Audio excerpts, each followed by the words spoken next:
Hey there, Casey Gray here, and you are watching another Conscious Builder live. And today we are doing something fun. We have two guests on with us, Kim and Jane, and I'll do some quick intros and then we'll get into sharing what we're going to be doing.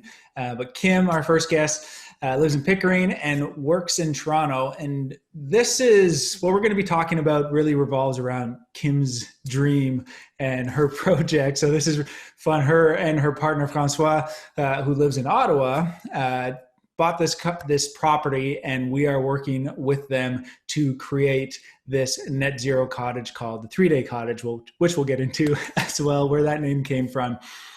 And one of her goals with this project is to educate and entertain people on the construction process and the sustainability practices and products and so forth. And she had found us through videos, not live talks like this, but videos like this, and reached out, and we are just making this happen and having some fun while doing it. And the second guest is the architect, Jane, who, if you've been following us, you will know Jane Wilson very well. We've done tours of her house. We helped her build her own passive house here in Manotick. And Jane's practice is focused on the design of family homes in both renovations and new dwellings. And in this case, it will be a new dwelling. Jane, in 2015, moved to Ottawa. Manotick is a part of Ottawa, if you're not familiar with the area. And but she originally started her practice back in 2011, but she has expanded that to here to be closer to family, and we are having lots of fun.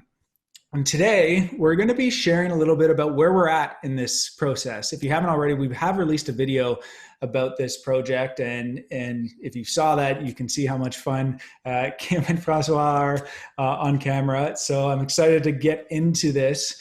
And Kim, Jane, thank you so much for doing this live in conversation. I don't like, it's not an interview, this live conversation with me.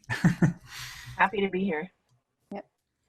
So Kim, let's share a little bit about, what your vision is and why this property attracted you. And while you're doing that, I'll show some exterior shots of the property that we have. So I grew up in Montreal, and we had like a small 2-bedroom apartment, and it was like a 2-bedroom, second story walk up. But we also had a little cabin in the Laurentians, and that's where we spent our summers. And I grew up, fishing, playing with worms, digging in the dirt, catching frogs, and trying to catch chipmunks. And that's where I really learned to appreciate nature. And Francois grew up in Sudbury, and he had, several acres as his backyard. So he spent a lot of time just kind of exploring and also being really close to nature. And we've been camping and for several years. And then last year, Francois got an RV, and we started camping with an RV, and we just both realized that it wasn't really enough. We weren't having the connection with nature that we really wanted. So once we figured that out, I found this property that is in the Algonquin Highlands, and it's really close to, it looks a lot like the Laurentians when I was used to. So for me, there's a real emotional pull, and it's hard to really describe, but I definitely felt a connection, a deep sort of connection to this property. It looks a little bit like the cabin that we had in the Laurentians. The landscape is very similar, and so this particular property is it's at the end of a road. It's a small road, and it's very private. It's surrounded by about 700 plus acres of crown land. So it's on a non-motor lake. So there's no motors in the lake. It's also our bathtub, because that's where we jump in to wash when we need to. And it's just, I just love it. I love it. And it does have an existing cottage on it, we knew up front that, there were some problems with it. And then we came to realize that it's not really livable. And so I had gone to Ryerson several years ago for environmental management. Greg LeBay, someone that you had on from Ryerson from the building science, we found out that we actually both attended the same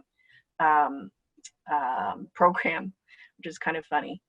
And I hadn't really done anything with it. And then I came upon yours, looking at, different ways to build. We decided we were going to have to sort of rebuild. And then I came upon your videos and your podcasts, and I started listening, and I was like, oh my God, I'm really into this net zero passive house kind of idea. It's the sustainability, the energy efficiency, a new way of building a house so that it's the envelope is secure, and having solar energy, and having basically you use the energy that you're producing. All of that stuff really stuck with me, and so that's when I reached out to Casey and said, I need help. I need a lot of help. I'm just sort of getting into this area of information about passive houses and net zero houses, and I just love it. So that's how I found you. Yeah, so that was, I guess, that was November. We first met in person. I think I was at an event. I think Yeah. Yeah. So, There was the closing hadn't even happened on the house yet. Yeah. so yeah, and then I guess let's go into a little bit about maybe even before we get to there. When you reached out, we weren't really sure about how, because you just said, look, I have this vision. I want to make this happen. I don't really know where to start. What were your expectations maybe at that point versus where we're at this point? Because one of the things that we talk a lot about is just that you have to give the process time, right? You have to give it the time that it deserves. And it's never as quickly, even as a contractor doing my own projects, it never goes as quickly as we're hoping it's going to go, at least during the beginning stages. The construction portion can be a little bit more, like it's a little bit more easy to manage a time frame because you know how long certain things are going to take. But there's a lot of things from when you buy the property or even before, when you think about buying a property, to when you can actually stick a shovel in the ground. So what were your expectations, and what are your thoughts on that process now? The honest opinion. I think, yeah, I'll say that my expectations were, I don't know if I really had any real set expectations, because I've never been through this process before. So I didn't really know what to expect. And I think kind of early on, I tried to sort of pick your brain and put together some sort of like a timeline, and pick Jane's brain as well. So I could have some sort of idea of how much time do we need and what are the elements involved. Can I say something? Yes, I think that everyone should realize that both Kim and Francois are IT people who manage projects. So they probably know as well as Casey and I that sometimes things take longer than you want them to. And we've seen that in Kim's approach the whole way along in terms of timelines and charts and things. So yeah, that's absolutely a good point. We do both manage projects, and I mean, there's always things that happen. There's always going to be something that's unexpected that pops up. I would say usually it's going to take longer rather than shorter. There's only one project that Francois and I embarked upon together with, like, just home improvement projects, that actually went quicker than we thought. So what project was that? We were building a stair rail, and we used some plumbing pipe, and it just grew together really easily, and we just put it up, and we're like, oh, wow, that was quick. Time for lunch. Yeah. So, yeah, but I mean, aside from regular, delays and things like that, we also have this COVID-19 situation. And to be honest, I mean, I wasn't really sure what was going to happen. I wasn't even sure if I was still going to be employed. There were a lot of variables in there, but ultimately, I think it ended up being really positive because we had a lot of time to work with Jane and the design when things were sort of up in the air. The survey took a little bit more time, but again, we had time to think about things and pause and work on the design. And I don't think that's a bad thing. So it happens. There are going to be delays, and sometimes you just have to hurry up and wait. There's no real solution, and so focus on something else instead. Yeah. Yeah, it's nicely put because there's always something else that can be worked on, right? It's not like anything's necessarily being slowed down. The start date is slowing down, sort of thing. So we did our first trip up there. We have our second trip because everything we've been doing has been like this through video calls, which has been going great actually. And we were doing meetings even for projects here in Ottawa that were just like this, and it's great. Share the screen, you can see what people are talking about. It's perfect. But we made our first trip. Was it February? Whatever the coldest day of the year was, it was that day. Yeah, and I don't think Jane has thawed yet. Yeah. When we made Jane, what were your thoughts on the site? Like our first trip up there, and to give everyone a little bit of a picture, it was Brian, Jane, and I were packed. I don't have a back seat in my truck, so we packed into my truck and we loaded up all the video equipment in the back of the truck, and we stayed nice and warm in the truck. That was for sure. But Jane, what were your thoughts? Well, it was sort of like a dream because first of all, we woke up extremely early in the morning and started out in the dark, and I kept watching the temperature, and it was minus 27. And so we're going through all the hills to go to this place, which is a couple hours away. And when we got there, it was absolutely beautiful.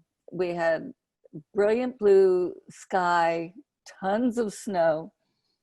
And there was Francois digging out his truck, which had gotten stuck. And of course, our first introduction to Kim was sort of gingerly trying to get up some icy steps to get into the existing cabin. And there she is with a pickaxe. and right away, between those two things, I realized that these people were going to be fun to work with.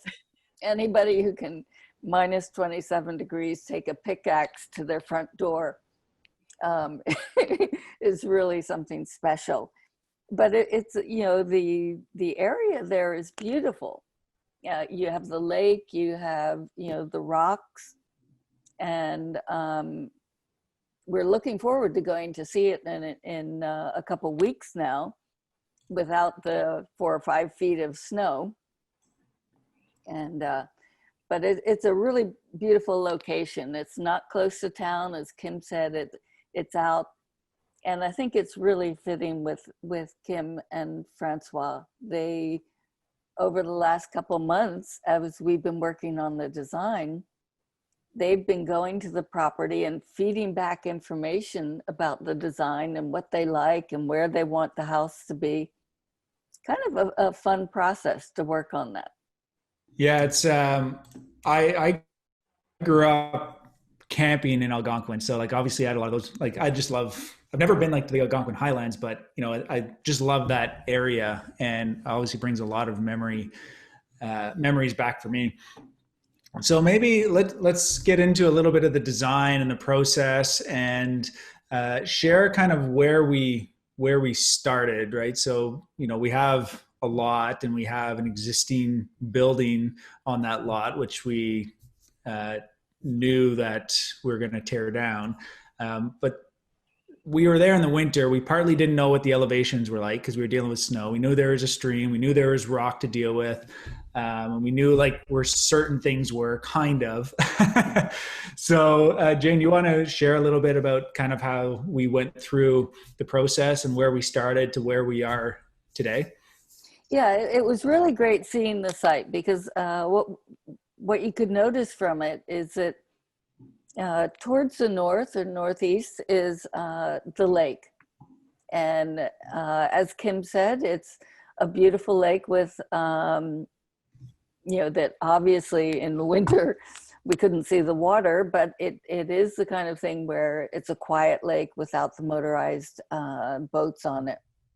And then to the south, so up the hill, you could see, even at minus 27 degrees, you could see this beautiful sunshine coming through the woods. And the property backs on Crown land. So that's a forever view for them.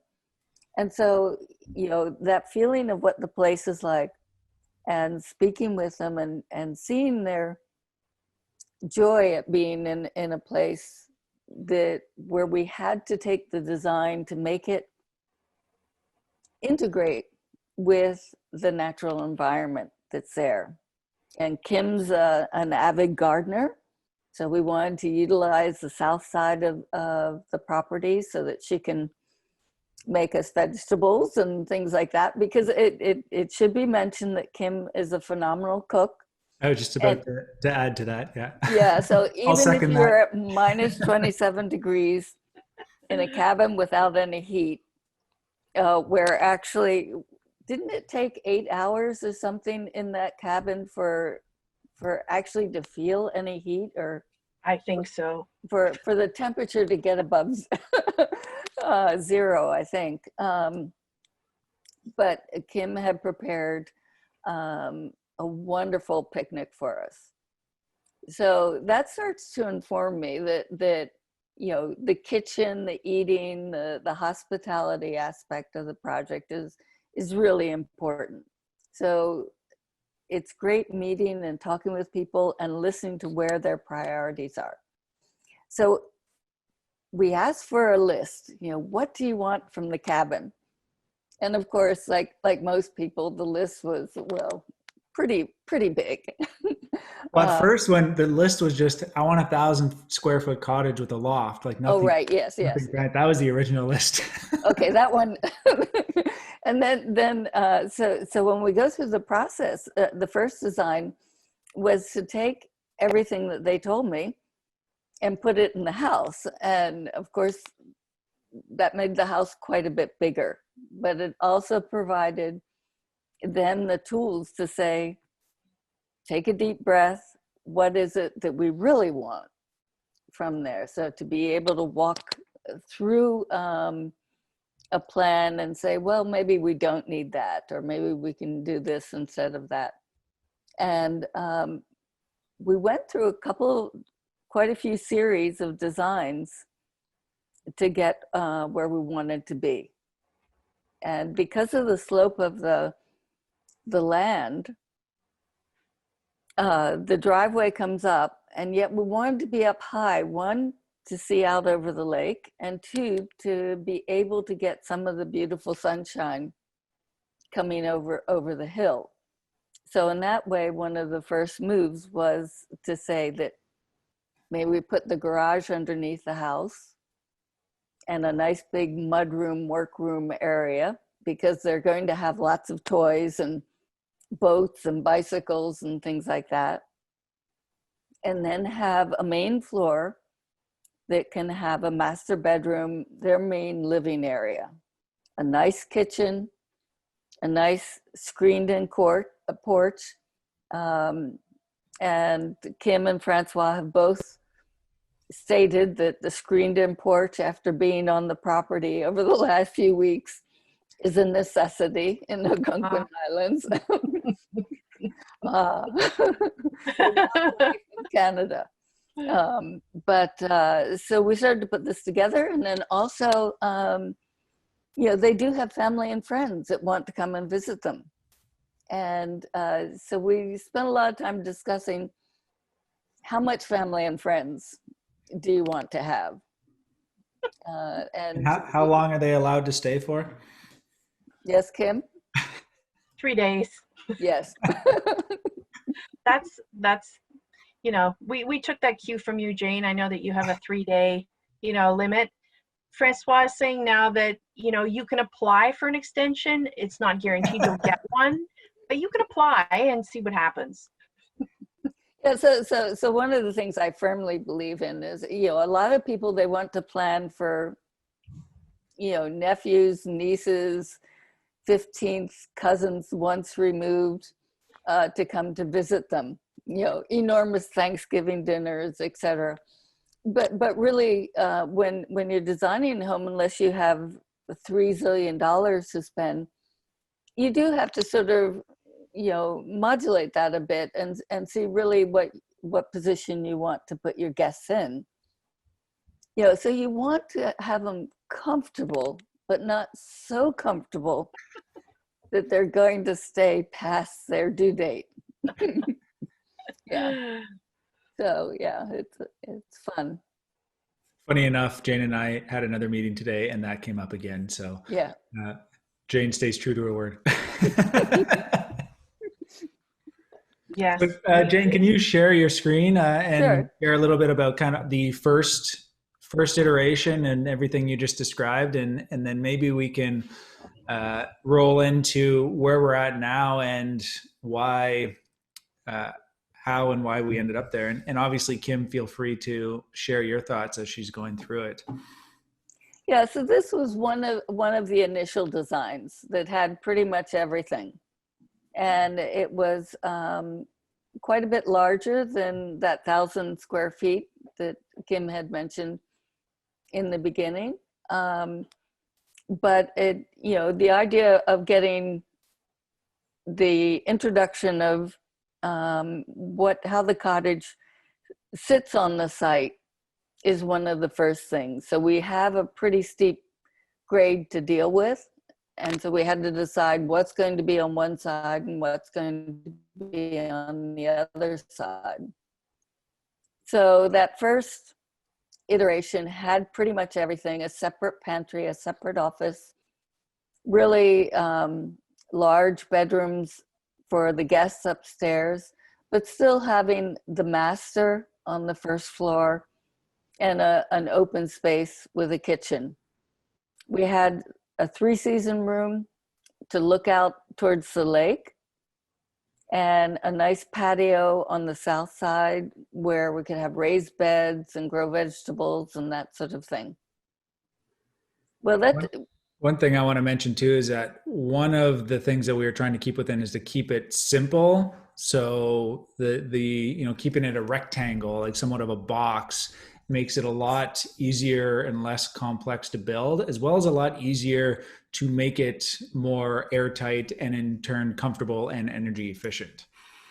Yeah, maybe did you want to say a few words about that, Casey, in terms of making why that is? Yeah, so like every bump out, for example, in a house, every bump out, bay window, overhang, anything that's kind of coming outside of that initial box and adding an extra corner adds cost. It takes longer to build. It takes more materials to build. It's another detail to have to insulate and air seal. If you have an overhang over something, it's something that needs to be insulated and sealed properly underneath. And all of these added corners need to transition together ultimately, right? So essentially we want to put a jacket when we're looking, it's a little bit harder in renovations, but in a new home construction, it's the same sort of thing, is we want to wrap a jacket around the building and also zip it up, right? We don't want to just have a jacket and leave the zipper open, because that's useless. And if you don't believe me, go put your jacket on and go out to the cottage on minus 27 degree weather and unzip it and tell me if it works or not. That's essentially what air sealing is and air tightness does for a home. So by keeping like this, Jane was doing what she could. We weren't 100% sure on what the elevations were like at this point either, right? So Jane was just working on assumptions, but at the same time, we still want to make it look interesting, So how do we take a box and also make it look good? Which is what Jane is doing. Yeah. Another thing is, I had mentioned the sort of toys and bicycles, kayaks, things, but also Kim and Francois are both, not only in their day jobs do they do projects, but they seem to really like projects, and doing things around the house and the garden and whatnot. So we did, one of the things that needed to be worked into the design was an area, a workshop area, where they could do those in comfort. And so one of the design things we wanted to put there was, as you go into the garage, there would be some sort of open porch or a screened in porch up above it, which would give a sheltered area outside for them to work on different things. But after a couple of things, we finally got down into pretty much the plan that we're working on now. It is simple. I think it's going to really fit into the landscape really well. So if we go through that a bit, simple bottom level where the driveway comes in, we're able to have a nice big room where they can keep a big mudroom type room, but also a room that can be used as a workshop. Francois just bought a table saw. Oh yeah, yeah. No, that we didn't want to make that area too small. One of my other sayings is nobody ever complained that their garage or mudroom was too big. It has never been done. It's very true. Okay, so the main level has evolved. So we have, as you come up the stairs, to one side is the master bedroom. And then we go in and there's a kitchen, living room, access both to a nice screened in porch and also the patio out back. But we have that view to the lake out the large windows here, and the garden area, so that when you need dill or some other herb for cooking, you can just walk outside, pick it, and come in and do the cooking there. On the top floor, we actually have 3 different areas for guests. So the different family members can come and have their own spaces, but they're tiny. They will be nice. They will have nice views, but people won't be encouraged to stay week at a time. So I think it's a good compromise. First of all, you don't have to go upstairs if you don't want to. All the living can be done on the main floor here. But also you have room for inviting lots of people over to cook them dinner. And so, the other thing too that's not obvious on the plan, if you go to the elevation again, Jane, is that the second floor walls are not, they're cut a little bit short. So they only go up to about 5 feet, if I'm remembering. Yep. Right. So at 5 feet, the roof starts to slope. So we have that nice sloped ceiling look in those rooms. It'll be flattened across the middle a little bit. So that great room on the main floor kind of opens up to that sloped ceiling as well. So it's going to be a really nice feature for sure. And so what would be the total footprint of this? I don't remember off the top of my head. Yeah, I think that we kept the floor to 1,000 square feet. So on the main floor plus the added room. Can you see obviously this on my screen, the 3D or? Yeah, we can see that. Yeah. Mm-hmm. So again, it has a nice open space here, so it'll have an open feeling. We have this bedroom here, which looks down on the open space and is open.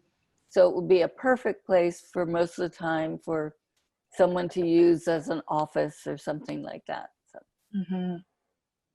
One of the things that we also wanted on our wish list, and Jane, you made mention that you could live on the main floor. So one of the things that, as we were going through this process, we're like, okay, well, first it was sort of like, we just need a cabin. And then, well, we might as well have a cottage. And then it's like, well, wait a minute, what if we want to retire here? We want to be able to age in place. So we wanted to have everything that we would need on the main floor. And Jane has absolutely done that for us, as well as we didn't know how we were going to fit potentially three bedrooms in the upper loft. But I don't know, Jane waved her magic wand, and not only do we have three rooms, we also have another area which opens up to the main floor down below. And I'm not sure, it could be a reading area. I don't know what it's going to be yet, but I'm sure it will be spectacular. So the other thing, I'll share the survey as well, Jane, if you want to stop sharing, and then they'll get an idea of how the new building's going to sit. So this would be the lot, and where you see, this is the current building that's there. And then this would be the view to the lake that Jane was referring to on another one of her floor plans, is that when you're sitting out here and there's corner windows here, you have a nice view that will actually be higher, assuming that we end up putting it here. That's what we're working through at this point. That's kind of the stage that we're at this point. We got confirmation that changing the angle of the orientation of the cottage won't affect the solar panels to any degree that will actually hurt the generation too much. So we plan on putting solar panels on the roof. So this kind of gives you an idea of the lot, which is surrounded by crown land. So really they're just forest, other than one cottage through the trees beside them, which you can't see from your cottage, right? No, if you go up, there's a ridge. So if you go up on top of the ridge, and further towards the back of the property, then you can see the top of their like the roof of their cottage, but that's it. You have to make an effort to get there. Yeah, so obviously it's going to be amazing. And I'm looking forward to our trip coming up as well next week. Is it next week? Coming quick. The 10th. Yeah, next week. So yeah, I don't even know what day of the week it is anymore. It is Tuesday. So one of the things too that I loved about this is having that, to Jane's point, that you can never have a cottage a garage or a shop that's too large. I also like the fact that there's that covered area just outside the garage. So if you are working on things or you're staining something you don't want to do in the garage, like you still have a covered area to work outside of that kind of closed in space, which to me was just a great design. Yeah, we try to make things for people to live in. I think a lot of times people look at design as something to look at, but really we want to live in the house that we're living in. So who are the people that are living in the house? That's really important. And also putting enough flexibility so that, as everybody changes and people come and go, you can have the flexibility to adapt that space. But particularly a space like this where, I personally have a bet out of who's actually going to move there full-time first between Francois and Kim, and I think it's really neck and neck at the moment. We should put out surveys as we start to release all these videos. Yeah. I'm here this week. Yes. Flag. Yeah. Yeah, you could put two different flags at the, maybe like the Queen, you put your flag up at the top of the hill or something. That's right. Well, no, on top of the trailer. That's what I'm in right now. Okay. Yeah. It's also 32 degrees right now as well. Wow. The other thing that's going to be fun that, well, I think is going to be fun is that they are going to be doing, so Kim and Francois will be doing some of their own work. So we're going to, we're helping manage a project and get it to a certain point, but there are we're still like most projects, there's a certain amount of money that we want to work within. But right from the beginning, Kim wanted to be involved. Francois wanted to be involved with some of the project, with some of the work. So Kim, maybe share some of the stuff that you would like to do or that you're looking forward to learning, because we're going to be sending our guys up to work with you and say, yeah, here you go. Everything and whatever you will let me get my hands on, I will happily. I want to learn too. Like, I want to know, I want to learn. Other people can learn from what I'm learning. Like the ICF Foundation, for example. I had never heard of that before, but if I can help get in there and, stack the Legos as you had mentioned before, I, absolutely love to do that. I don't, if I can help, building the walls, I know that it's very different from typical walls that you would see built on other houses. So that I'm really interested on, really anything. Anything where you don't think I'm going to hurt myself. Yeah, well, I don't think you're going to hurt yourself. I want to do it. Oh, they might hurt themselves. No, but I dropped a 7x7 big, not a log, but a post on my foot 2 days ago, so it's pretty bruised right now. Yeah, and if you're doing it all the time, a hammer can meet a finger at any different time. This is true. The issue is I start to work too fast. That's when I hurt myself.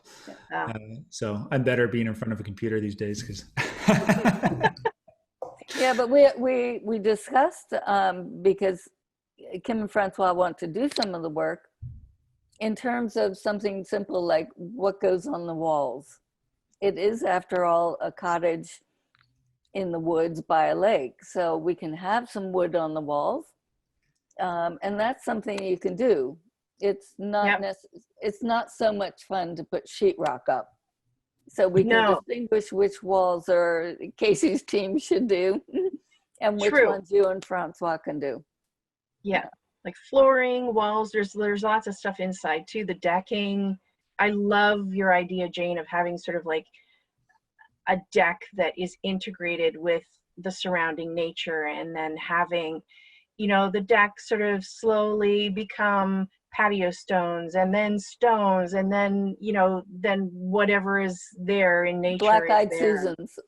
Yes, I love that. And I was also found recently keyhole gardens. I don't know if you've ever seen those, but they're built around, they're above ground, and there's sort of like an eighth of the circle that is cut out, or it's not built, so that you can walk into the center, and the center is where you put your food and your compostable stuff, and you build the garden around this raised round circular bed, and because you can walk into the middle of it, you can also reach around the whole thing. And so I'll send you some pictures of that, because that's definitely going to be come in there somewhere in the design. And are we still aiming to be off grid? Because we do, there's electricity there at this point. There is. So what are your hopes for that in the long term? We would like to be able to use as much energy as we can generate. And so that would be the goal. However, we do need a backup. So we know that we do have power coming to the property, so that would essentially be the backup. But my preference is that we have enough energy to live. We won't be off the grid, because we still will have that backup. But that's the goal. Francois has some generators as well that could be used if we ran out. But so those are conversations that we'll end up having ultimately, because if you were like, you're still going to hook into the grid, then technically if you put solar panels on, if you wanted to offset your electricity bill, then you'd be doing something called net metering, at least here in Ontario for everyone who's watching. And the way net metering works, unless it's changed recently, essentially your meter doesn't spin anymore, it's digital, but it spins both directions, and you would pay the difference, but that difference gets reset every 13 months. So you don't want to overproduce. So you want to make sure that your solar panels, your solar array is you're set up to not only, well, to basically take just as much electricity as you use, which is going to vary from year to year, especially depending on how many electronics you have, how many TVs or, people visiting, plugging in their phones, iPads, computers, projects. Yeah, exactly. So this might be something that we need to, there's, I've done talks on Passivos, for example, where it's like reality versus theory. Is there's always a theory, right? We have to have some sort of theory to be able to design off of, but then there's the reality. So you don't want to oversize your solar panels. You can always add more after the fact. However, if you are off grid, that's a different calculation, because now we need to account for the worst day of the year, right? Not 13 months worth of generation and usage. So very different. So those are conversations that we'll have. If you're connected into the grid, you can start with solar panels. You could have just a battery backup instead of a generator, for example. And how long does that battery last, right? It really depends on what you end up wanting to use it for, right? If you lose power for 2 weeks, well, as long as you can still charge that battery through the solar panels, which we could through a proper connection, the idea is maybe you're not running your power tools. It depends on how big your battery bank is at that point. Yeah.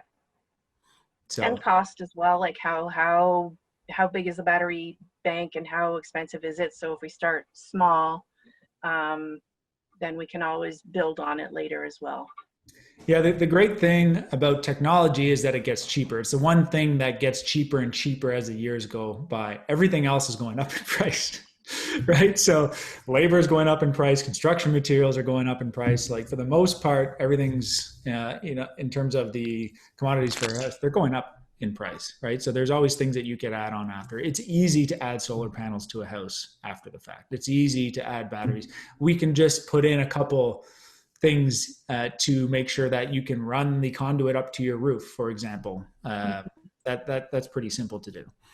Yeah, on all the designs I do now, in every case, that's a standard note that the appropriate roof face needs to have the structure and the conduit so that future solar panels can be put on it. It's a minor expense to do it right when you're developing it. More complicated if you decide to put it in afterwards. Yeah. Well, that's all that I was wanting to share with everyone. Is there anything else that you wanted to share, Kim or Jane? Or I think the only other thing is that certainly looking forward to the next month when we get into the details of some of the finishes, some of the more fine-tuning of the design. It's always good to make those decisions up front, because then when Casey's team comes in there, they can just charge ahead, and you're not sitting there going, well, I don't know if we're just showing up to show Kim and Francois how to do it, then we're leaving, right? Okay. That's okay. That's easy. That works. Yeah, no, we're gonna just leave one guy behind in case I have questions. I'm sure Sullivan will want to stay. Yeah, I was just going to that would be awesome. Get on the tools. He's got his own YouTube channel now. So yeah, so before we go, Jane, how can, if people want to reach out to you, if they're looking to speak to somebody about design, what's the best way to get a hold of you? Well, my website is EJW Architect, and Jane Wilson Architect in Manotick. So, yeah.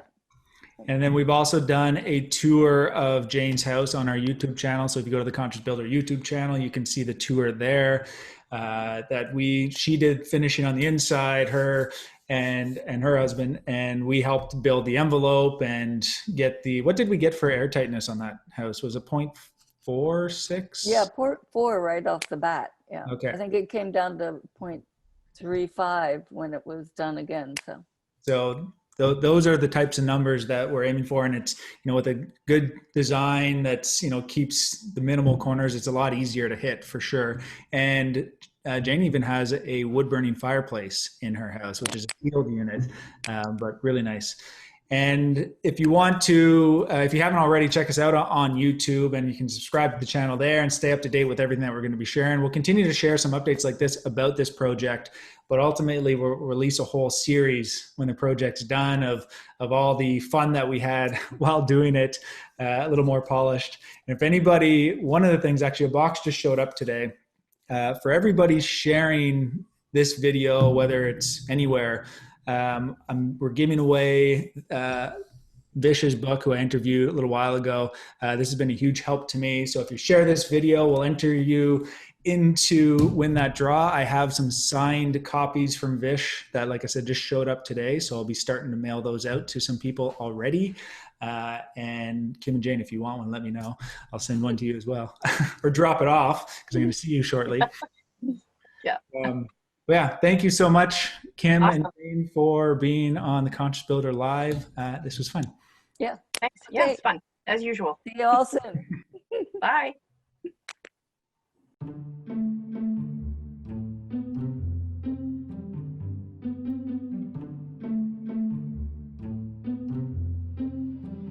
I'll be joining Casey Gray on a Facebook Live session on Tuesday, July 7th at 4 p.m. Eastern Standard Time. We'll be talking about three main things: government benefits during COVID-19, the importance of budgeting and cash flow at this time, and examples of businesses that have pivoted from here to thrive in this environment.